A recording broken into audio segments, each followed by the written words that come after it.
Thank you very much for joining us. You're watching The Experts Say. I am your host, Marianne Waisha. And for today, we have one expert in studio. We have Ogwala Yaya, who is a personal financial planner, and she'll be talking to us today about medical insurance, or what most of us would call health insurance. Just giving us the lowdown on what it is, how it works, and why you need it, or why you may feel that you don't need it, or why it's important for us.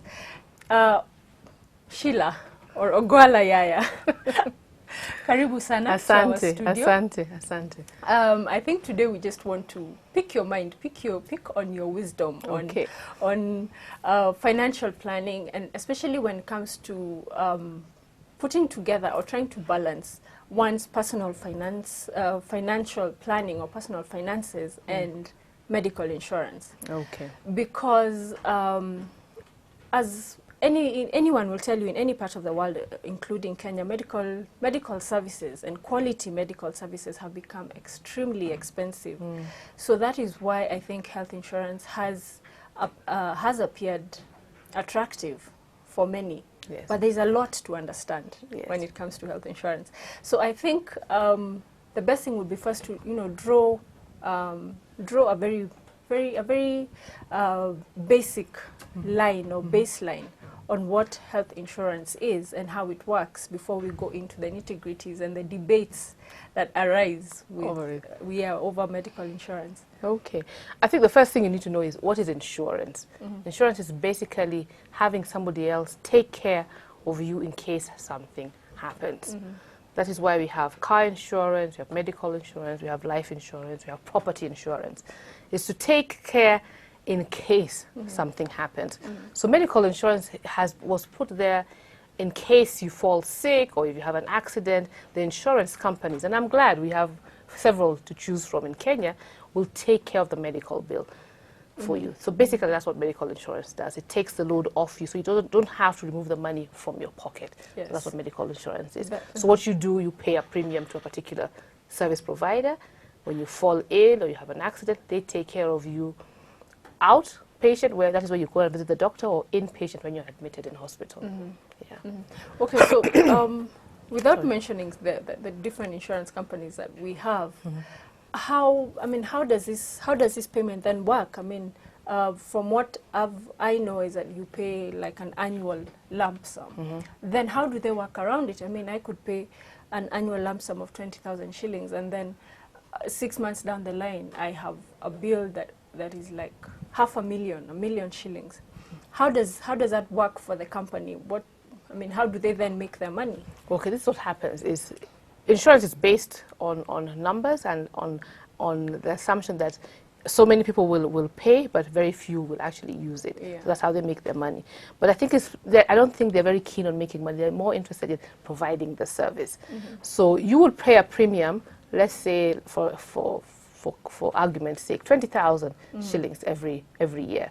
Now, what you'll be entitled to is that if you fall ill or you need to see a doctor, you'll have a limit of payment of consultation fee, let's say 50,000 for the whole year. That means if you or your child or your spouse or your children fall ill, you have malaria, you're not feeling well, somebody fell, broke an arm, got cut, anytime you go and see a doctor, there's a consultation fee.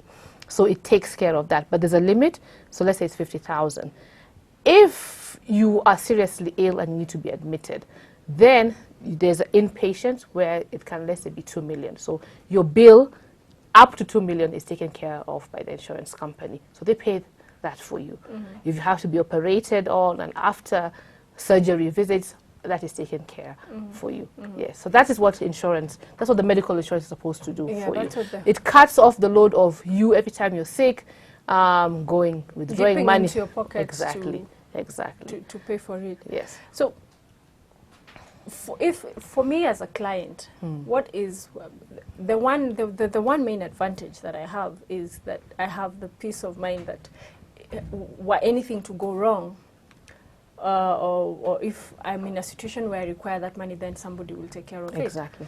But then there's a flip side where, you know, some people insist, you know, it's a waste of money. Some people would argue that way, that it's a waste of money, that if I pay 20,000 shillings this year and 20,000 shillings next year, and by the end of the year I've claimed, say, 2,000 shillings, then it's my loss. The thing is, it's you never know when you're going to need the medical service. I'll give an example. Like for my case, I belong to a particular service provider for a number of years. So because I was a member regularly, every time I renew, I'll get a small discount. But it was just for normal things for the kids and I, homa, fever, you know, kids, cough, stuff like that, malaria, small things. Small things. Until the day I had a car accident. And then when I had the car accident, I needed urgent medical attention. It was a neurological, it was a head injury, so I needed to see a neurosurgeon. And the insurance took care of everything. So I never saw any bill. Okay. So that's where it comes in. I could pay for 20 years, 20 years and nothing happens. It is in case something happens, it takes care of you. The same way with your car.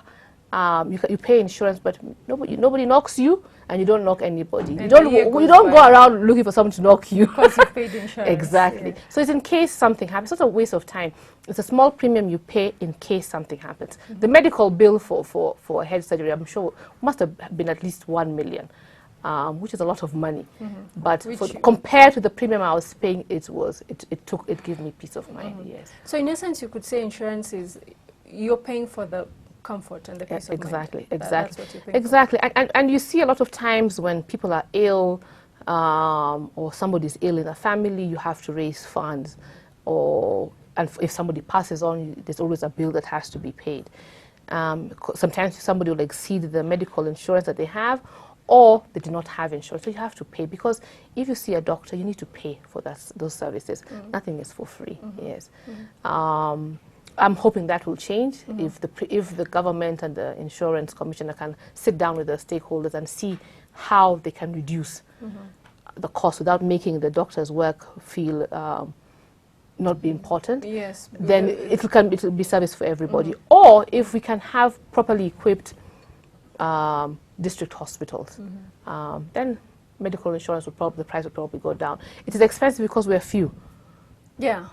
If we're many, to be a little bit, it might be a little bit cheaper, but it's still expensive. It's still expensive, which was my next question, is that as much as it looks like a small figure to pay, say, 20,000 shillings a year or 15,000 shillings a year and be entitled to a claim of maybe 1 million shillings, it's still out of reach for very, very many Kenyans. You know, it's still very expensive. Yes. And that is what, you know, is the issue with insurance, that it's still considered for the high-end persons of the market. So how can we then help the situation and to get to a point where the majority of the population is within some sort of medical cover? One, we need to train more doctors. I'm not saying we roll out doctors like we roll out bread. But we really need to roll out more doctors. I think the ratio for doctors is small. And rolling out doctors also means the doctors also need to be equipped. A few years ago, if you needed to have your appendix removed, it had to be cut. But now they can do it through your navel with some equipment. I'm not going to say the name because it's difficult for me.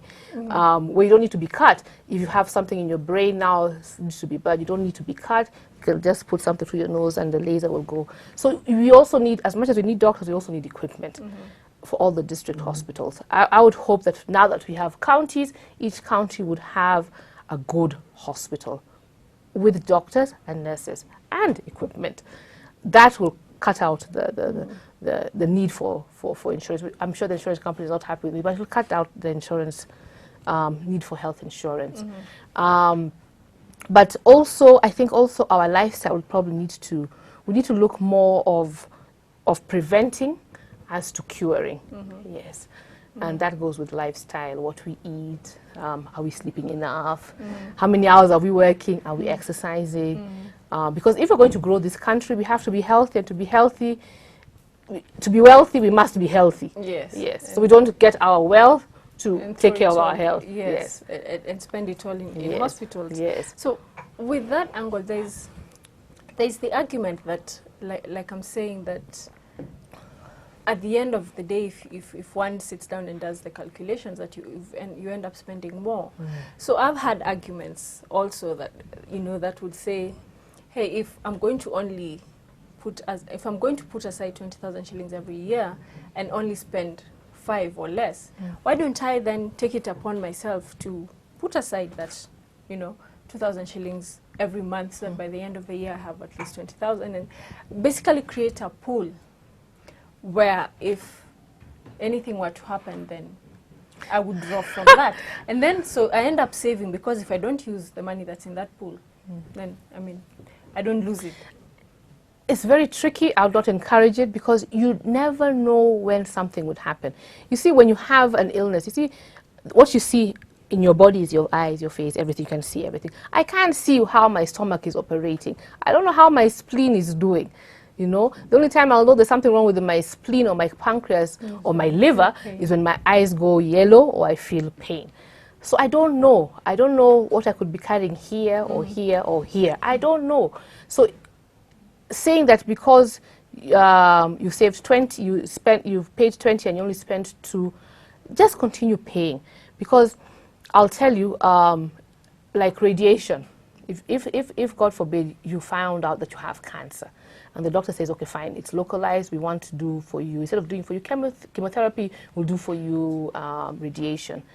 I'll give a case where you'd probably need to go and have radiation treatment every day for 5 days in a week. It costs 10,000.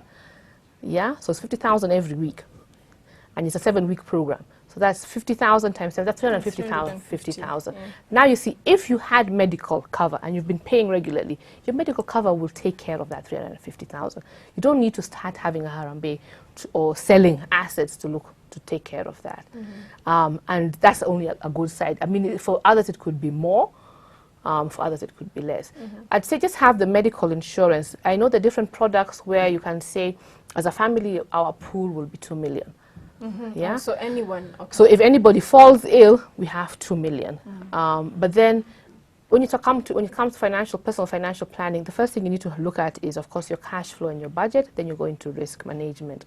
So, if you have other assets that you can maybe let go of, but they're not there because of medical, but you have assets that you can sell, like stocks or unit trusts or land takes a little bit long, property. They can be there for standby in case, but I think the medical insurance would be good just to take the load off in case, because you don't know. When I was driving going to work that morning, I didn't know somebody was going to hit me. If I knew he was going to hit, I probably want him to hit me on my leg, not on my head. But you never know. So it's always good to have that in place. Yes. I see. Yeah. So you've mentioned a certain pattern that I think would also be interesting for our audience. That that you go into risk management, which is, I guess, where medical insurance will fall. Having taken care of certain things, what's that pattern? I mean, budget. There are 5 fundamentals in personal financial planning. The first one is cash flow and budget. You must budget your money. You must know how much money you make every month, and most importantly, you know how much you're spending every month. Because if you don't know how much you're making and spending, then you can't take care of your risk and you can't invest. Because you'll start something and you'll not finish, you'll not see it through. So once your budget is intact and you know what you're doing, you have extra cash, everything is taken care of, then you can move into insurance.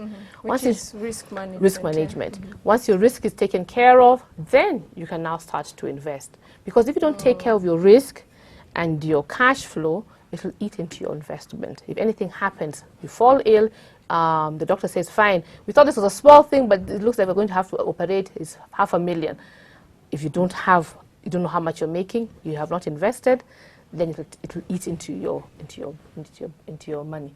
Yeah. So you need to take care of your cash flow budget first before you go into risk. It's like when you're driving.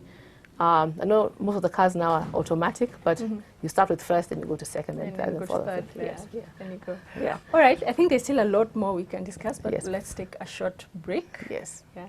We'll be taking a very brief break. Join us for more of this in a few minutes.